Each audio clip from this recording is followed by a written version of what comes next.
O governo aumentou a projeção para o crescimento da economia em 2020. Neste ano, a previsão é que o PIB, que é o Produto Interno Bruto, aquela soma de riquezas, né, tenha expansão de 2,40%. As estimativas estão no boletim macrofiscal da Secretaria de Política Econômica do Ministério da Economia, divulgado nesta semana. Aqui no Amazonas, como é que esses números significam aí para matriz nova? Só se fala em ataque da Zona Franca, 40 e poucos anos. Tem gente que nem gosta quando se fala, olha, nova matriz econômica. O pessoal diz, não, matriz, não, a gente já ouviu isso aqui, né, Paula Litaif? Sim. E a gente convidou um renomado economista, que tem experiência, inclusive, em morar na Europa, tem ideias bem interessantes também, que é o Rodemar Castelo Branco. Bom dia, muito obrigado pela presença. O prazer é nosso estar novamente com vocês aqui. Veja o seguinte, a economia brasileira, após a pior década, desde 1900, em que o Brasil cresceu a média de 1,3% ao ano entre 2010 e 2019, o país, me parece que a partir do ano passado, começa a demonstrar, a partir do último trimestre, um crescimento que alguns falam em 2,4%, que é o caso do governo, alguns economistas falam em 2,3%, mas o importante é que nós paramos de descer, tá certo? Todas as vezes... Nós paramos de descer. De cair. O país estava crescendo, perdeu 7% do seu PIB em 2016, 17, 18 e 19 cresceu 1%, 1,3%, e agora vamos para 2,4%. E recente esse crescimento, principalmente em São Paulo, né? São Paulo, no último trimestre, teve um crescimento do setor de serviços, setor de indústria, e a construção civil começa também a ficar um pouco mais movimentado. E Manaus, como é que vai acontecer com Manaus? Essa é a grande pergunta. Manaus vai ter, no Distrito Industrial, vamos primeiro falar do PIN, vai ter um crescimento razoável, porque todas as vezes que você tem inflação baixa, aumento de crédito, que é o que está acontecendo no Brasil, o que é que você vai ter em cima disso aí? E taxa de juros baixas, a busca de bens de consumo duráveis. Então, a tendência este ano de 2020 é que o polo industrial de Manaus tenha um crescimento muito superior de 2019, mas o emprego irá crescer, mas não mais como no passado. O emprego vai crescer lentamente, porque as empresas estão utilizando máquinas, equipamentos mais avançados, métodos e técnicas baseado na 4.0, indústria 4.0, e com isso o emprego não cresce mais como crescia todas as vezes que recuperava a economia. Então, esse é o grande problema de Manaus, vai ser o nível de desemprego. Temos um fator também, que é um fator que nos leva a ter um pouco mais de otimismo, que é a questão da construção civil. Já se sente uma movimentação em Manaus de um crescimento da construção civil, como reflexo da redução dos juros do crédito imobiliário, e com isso aí, é importante a construção civil porque movimenta parte importante da economia, mas principalmente aquele emprego da população que tem pouca qualificação ou uma qualificação menor, que são os serventes, etc. Isso dá uma movimentação. Eu sou otimista em relação ao que vai acontecer este ano, principalmente se ocorrerem as reformas que estamos precisando ter no país, dentre elas a reforma administrativa. Paula Litaif. Senhor Rodemar, o senhor falou a respeito do crescimento no país, voltou para cá.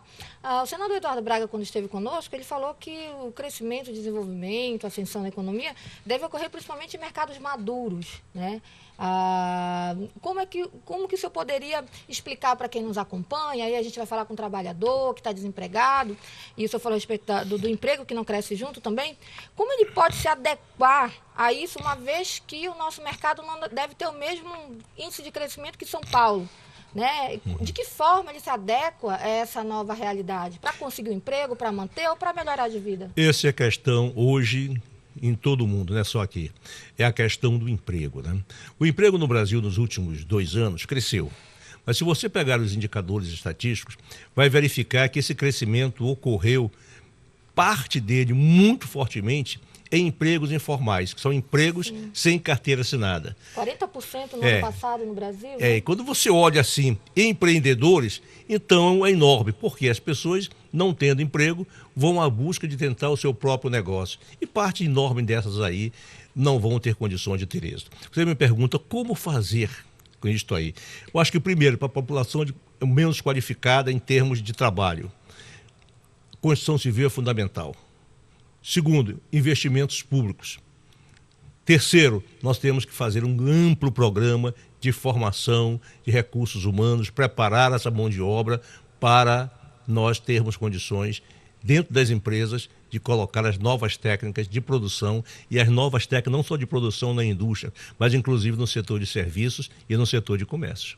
A gente tem observado que especialistas de São Paulo falam que empreender, né, até de forma individual, é o caminho para 2020. Você acredita nisso? Veja o seguinte, empreender, sim, o empreendedorismo é fundamental para o desenvolvimento. Mas o que está acontecendo no Brasil é que as pessoas sem emprego, tá certo, buscam um negócio que quase sempre você sente que ele está vendendo a sua própria mão de obra, que é a pejotização, tá certo? Que sem uma reforma tributária que vá mexer justamente nesse item, porque vamos pegar uma pessoa, um profissional qualificado.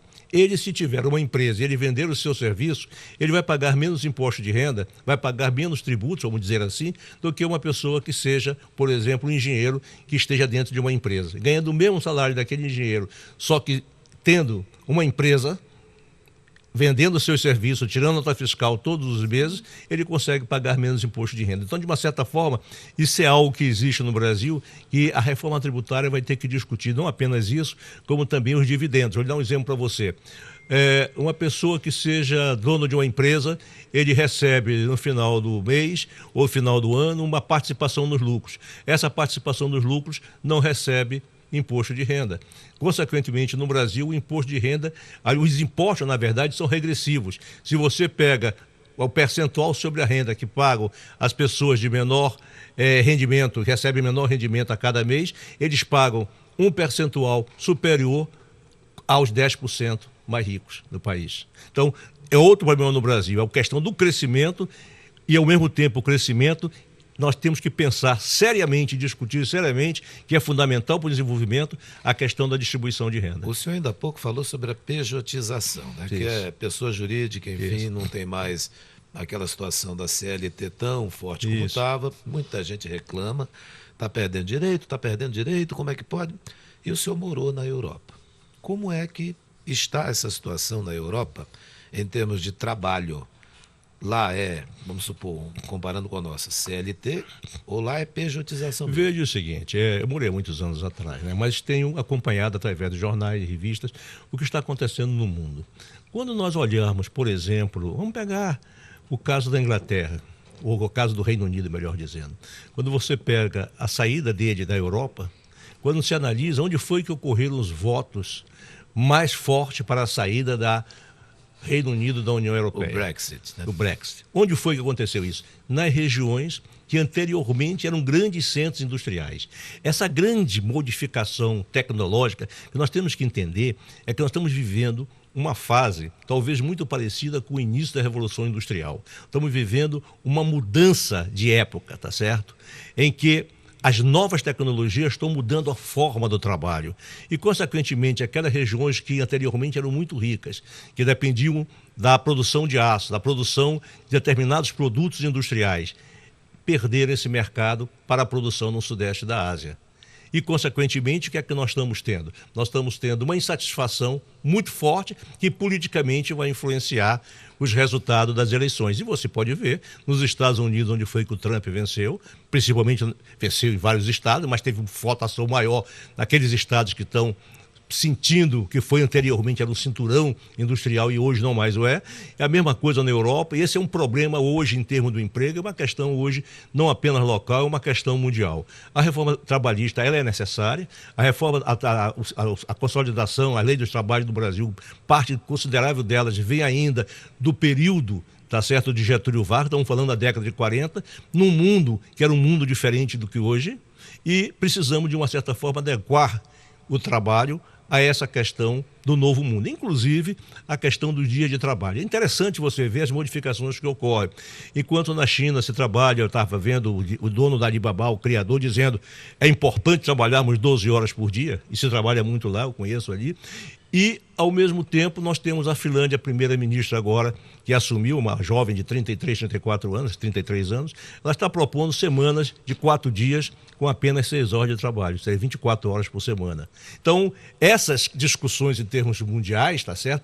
É reflexo de quê? De um grande momento que passamos, um momento de mudança de paradigma tecnológico. Porque estamos vendo, nós estamos saindo da tecnologia do passado, que é a tecnologia mecânica, e estamos muito fortemente, cada vez mais, na inteligência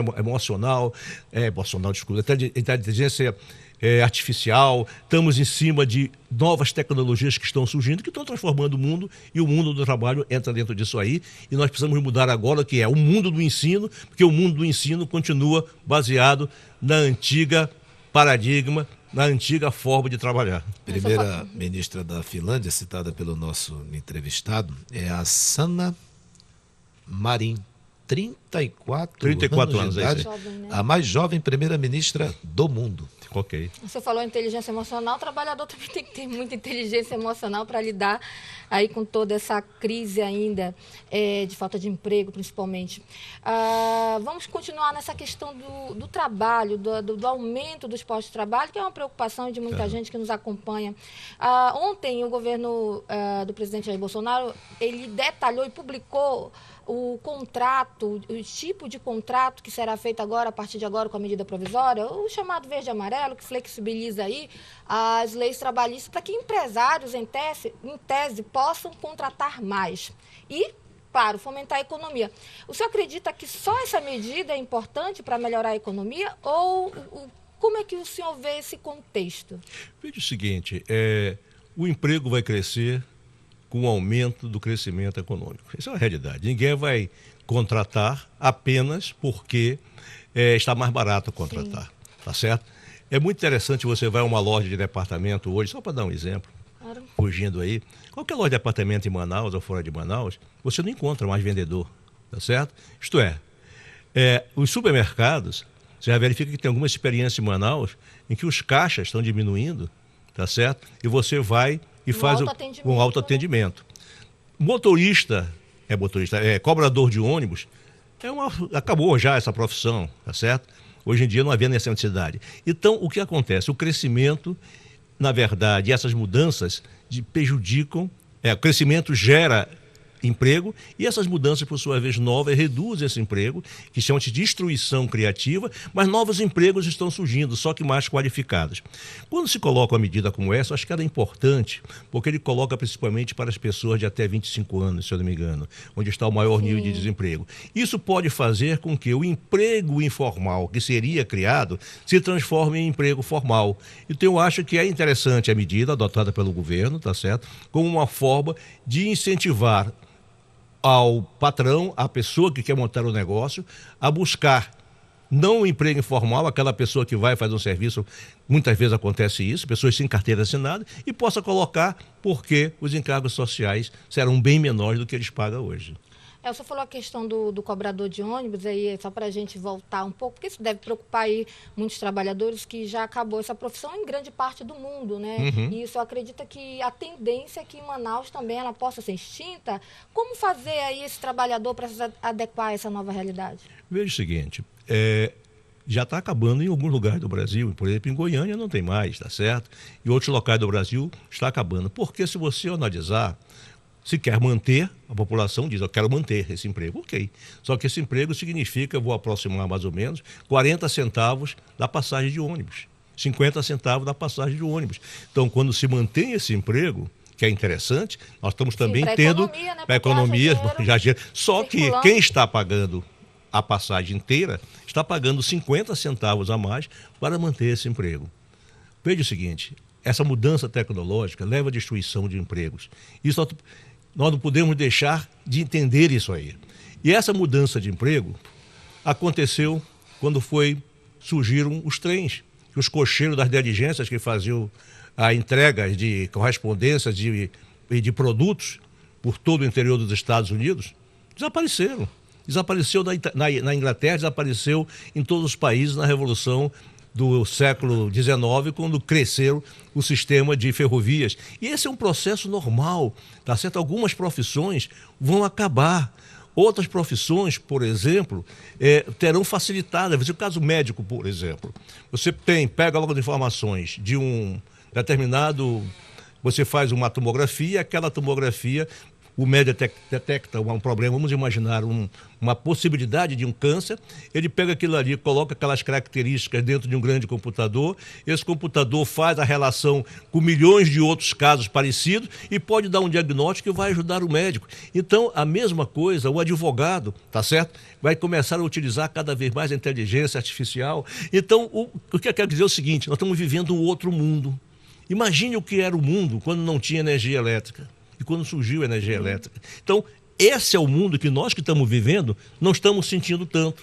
E o senhor acredita que o trabalhador que está ouvindo a gente agora, que já sabe que está passando por uma dificuldade, ele está de alguma maneira buscando se enquadrar nesse novo mundo, com cursos, com melhoria na área dele ou em outra que ele possa também atuar? Aí é que eu acho que é uma ação de uma política pública que deveria ser muito forte, que seria uma política para realizar cursos muito fortes de qualificação para adequar essas pessoas a isso aí. Mas não apenas isso, as próprias a escola pública, a escola privada, ela tem que começar a mudar a sua forma de ensino de tal forma que possa dar essas ferramentas. Eu fiquei na Universidade Federal do Amazonas 40 anos, tá certo?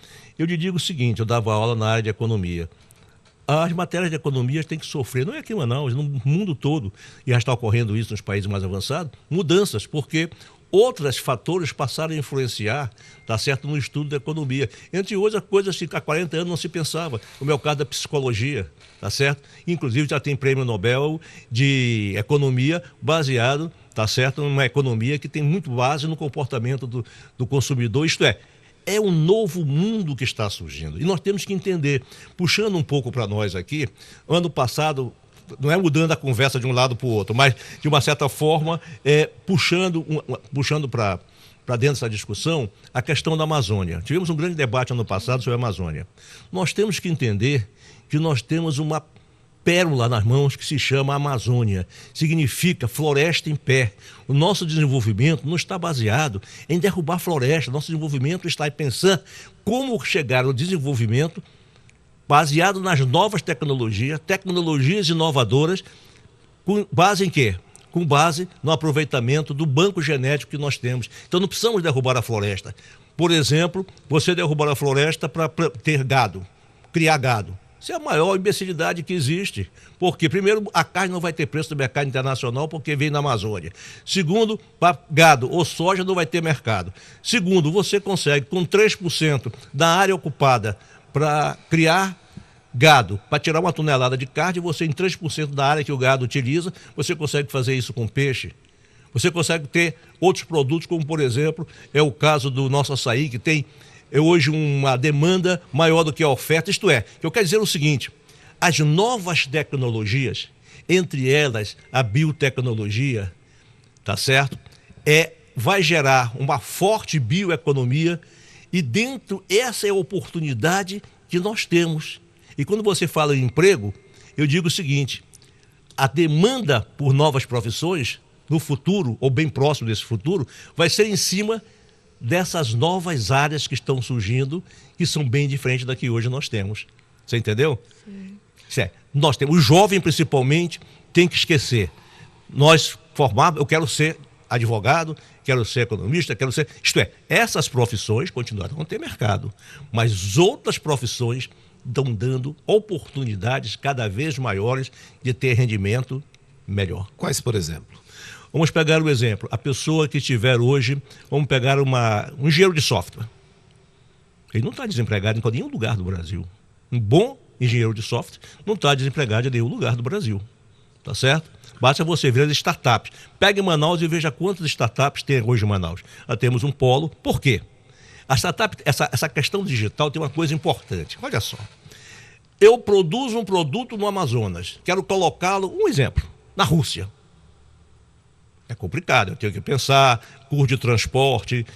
Vamos imaginar agora que um garoto desse, ou um jovem desse, numa empresa, desenvolve um programa de jogos, uma coisa bem simples, jogos. E esses jogos ele coloca no mercado. Ou uma empresa coloca no mercado. Ele pode pegar daqui e vender lá para a Sibéria e no mesmo minuto a pessoa recebe. Sim. Você notou? Tudo pela internet. Tudo na internet. As livrarias.